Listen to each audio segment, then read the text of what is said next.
Am I the evil for being mad at my parents because they withheld information about my medical history from me? I have had nose and sinus issues my entire life. I could never breathe out my nose, to the point where not only my smell and taste were almost non-existent, but I could only mouth breathe. I also had snot 24/7. Sometimes it was like a leaky tap where it would not stop. I went through so much clothes and bending because of getting snot all over everything and my clothes too. I got made fun of a lot at school, and it used to make my teachers angry.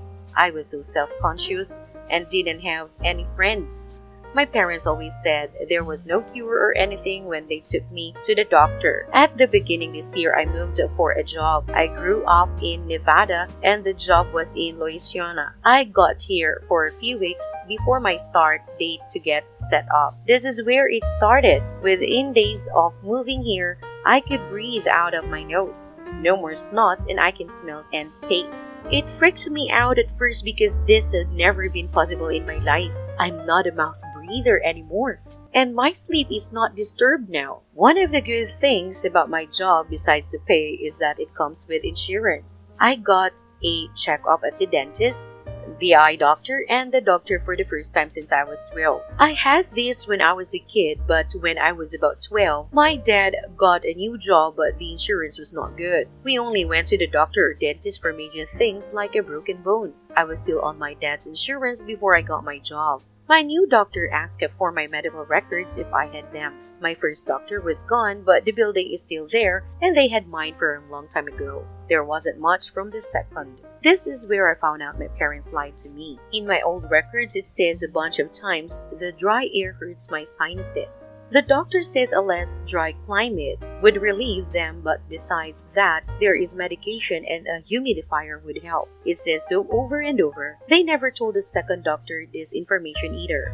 I asked my parents about it. They were angry I got the medical records because they said it was private. My mom said they didn't try medication because it was too much of a hassle to remember to give me the pills. My dad said moving was out of the question since it would remove my sister from her friends, and a humidifier was too much work for mom. I'm not so self-centered. I think they should have moved, but if I had this info when I was older, I could have been responsible for my own medication, and I would have moved from Nevada when I was 18 if I knew it would help. My parents must have told my sister everything because she blew up my phone with calls and messages saying I shouldn't have snooped in the medical records, and mom and dad were right to tell me there was no cure because the medication and other stuff was too much to put on their plate. Am I the a-hole for being furious about this? If I knew I could take steps to fix this when I was had enough. I'm also perturbed. They think me not being able to breathe properly was no big deal.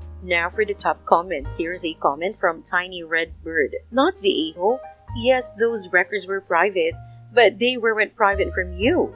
Those are your records. Your parents were being very neglectful and awful. I'm so glad you can live your new life in a place that is healthy for you. Here's a comment from Baby Cow GT. Yeah, I learned to operate a basic one at like age 4. And the medicine regimen for dry sinuses usually isn't terribly difficult either. I got seasonally dry sinuses. Doctor just told us to get over-the-counter saline spray and come back if it didn't clear up for a prescription. Even pills and kids aren't that bad. After dry sinus season, we went immediately to pollen hell season, and mom just plopped our breakfast down on the kitchen table with a side of Claritin. Of all the medical conditions that a child can have, I feel like dry sinuses should have been one of the easiest to manage. Here's a comment from Broad Afternoon 8578. Right? I had and still have terrible sinuses. I had a bunch of nasal sprays for this as a kid, and I managed them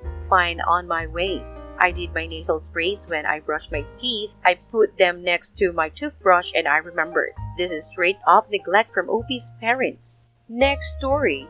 Sexually frustrated but willing to try. Last year around this time, I found out my husband, mid-20s, was very deep into a porn addiction. He had recently started taking testosterone shots after going through a period of no sex drive, weight gain, depression, etc.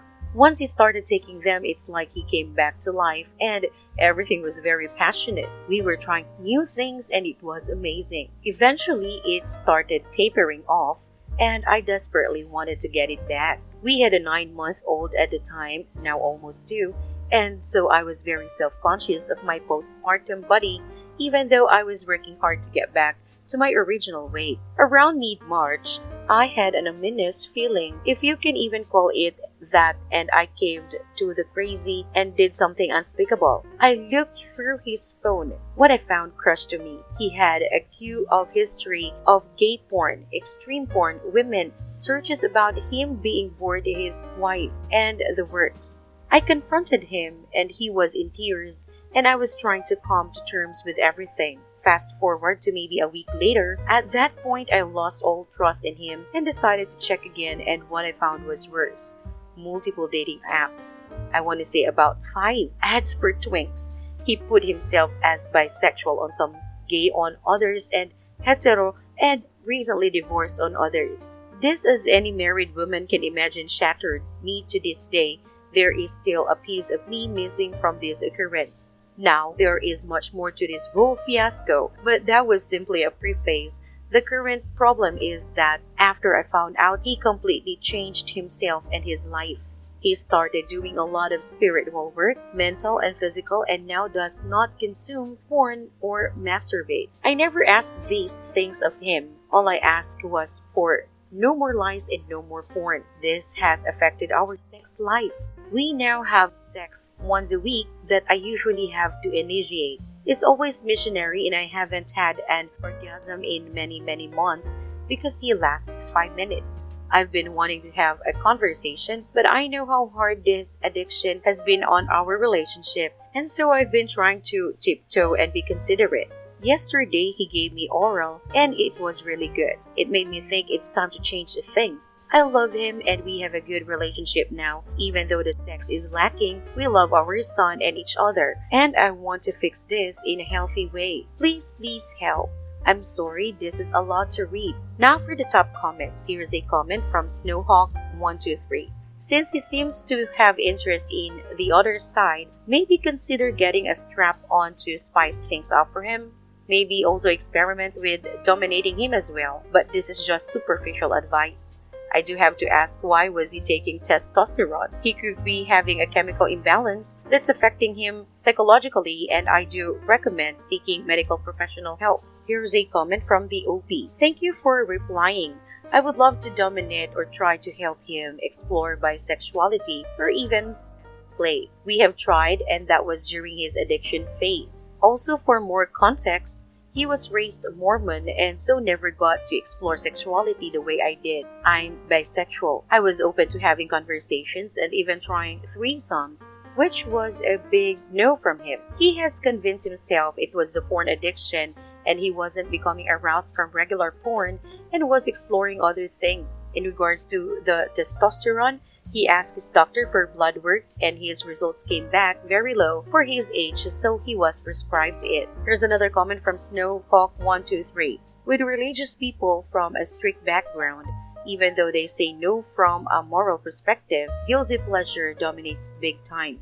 Try seducing, tempting him into things, not forcing. Because from how I see it, his communication will say no, but his desires and actions say something else completely. So in a way, he's kind of bringing misery upon himself. What I say does not apply to threesomes, as that does require a lot of communication. I'm referring to stuff like strap-ons, dominating, anal play, role reversal, etc. To consult another doctor for a more comprehensive test on why his testosterone is so low.